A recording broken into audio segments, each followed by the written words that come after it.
Mr. President, there will be another Pulwama. And guess what? India will blame us. They're already blaming us. They're saying all this is happening because of Pakistan.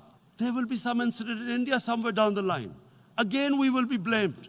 And I'm warning you right now, again, we will be blamed. And then we'll give the Indian government an excuse that, look, Pakistan is a terrorist state, and this mantra that has gone on, Islamic terrorism. The moment you use this catchword, Islamic terrorism, the whole world turns away. No one talks about human rights. You can do whatever you want. There is no other narrative left for India. As when they lift the curfew, whatever happens, Pakistan will be blamed. And there is always a danger of another Pulwama. They might come and bomb us again. And then another cycle might start. One of their defense ministers said, there are 500 terrorists lined up on the border to go in. Why would Pakistan send 500 terrorists when there are 900,000 troops? What impact are they going to make? What will they do? How can anyone do something like this? And for that, I have to explain to you what is RSS. RSS, Mr. Narendra Modi is a life member of RSS. RSS was an organization that was inspired by Adolf Hitler and Mussolini, came about in 1925. They believed in racial purity, racial superiority. They also believed they were an Aryan race like the Nazi believed they were an Aryan race. All that I'm saying can be verified. This is the time of information revolution. You can Google all this, what I'm saying. But it is very important for me to explain this to you so you know what is happening in India. This RSS believed in the ethnic cleansing of Muslims from India. At one point, there was racial superiority of the Hindu race. Secondly, it was hatred for the Muslims and for the Christians because they believed that this golden age of Hindu civilization was stopped because of Muslim rule centuries back and then the British rule of India. So it was racial superiority and hatred for Muslims and Christians. This is openly stated. You look at the founding fathers of RSS, Golwalkar and Savarkar. Just Google them and you'll find out. And this ideology of hate is what murdered the great Mahatma Gandhi in 1948.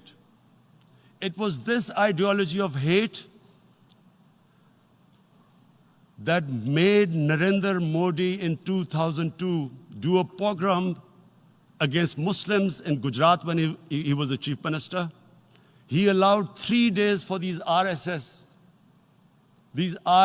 goons who were inspired by the Hitler brown shirts. They actually wear brown shirts. This RSS, the Congress Home Minister gave a statement that in RSS camps, terrorists are being trained. And these terrorists butchered 2,000 Muslims and 150,000 Muslims were made homeless. Narendra Modi could not travel to the US because of that. And I need to make you understand this background before I explain to you that what sort of a mindset would lay siege to 8 million people with 900,000 troops. Women, children, sick people, locked in as animals.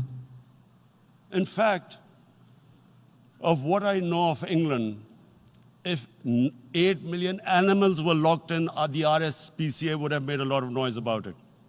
These are human beings.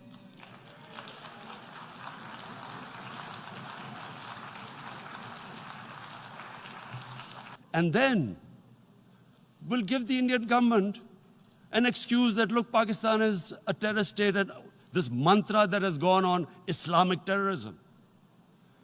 The moment you use this catchword, Islamic terrorism, the whole world turns away. No one talks about human rights. You can do whatever you want, which is what has happened in Kashmir, because they keep using this word, Islamic terrorism. And this is what they're doing right now. What do we benefit from further increasing the cruelty on the people of Kashmir? And why would we want this? But there is no other narrative left for India. As when they lift the curfew, whatever happens, Pakistan will be blamed, and there is always a danger of another Pulwama. They might come and bomb us again, and then another cycle might start. And what does Narendra Modi think that 180 million Muslims of India are thinking right now? Aren't they watching these Kashmiris stuck inside for 55 days they've been stuck in? Aren't they watching? What do you think?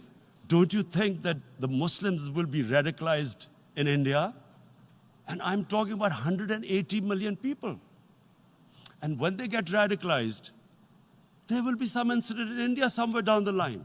Again, we will be blamed. And I'm warning you right now, again, we will be blamed. And Mr. President, what about 1.3 billion Muslims who are watching this? And they know that it is only happening in Kashmir because they're Kashmiri Muslims. This is not happening to Kashmiri Hindus. They know that this is happening because of their religion. So what do you think they will be thinking? What do you think the Jewish community would think if there were, forget 8,000 Jews stuck like this? What do you think Europeans would think? What do we think? I mean, any human community, if their members are stuck like that, what do you think they will think? Are we a children of a lesser God? Is it not going to cause us pain? And then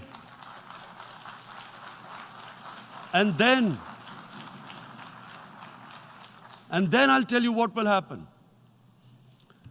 People will, in the 1.3 billion Muslims, someone will pick up arms.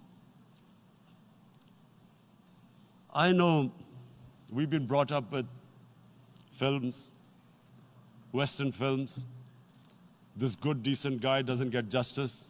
He decides to pick up a gun and start seeking justice.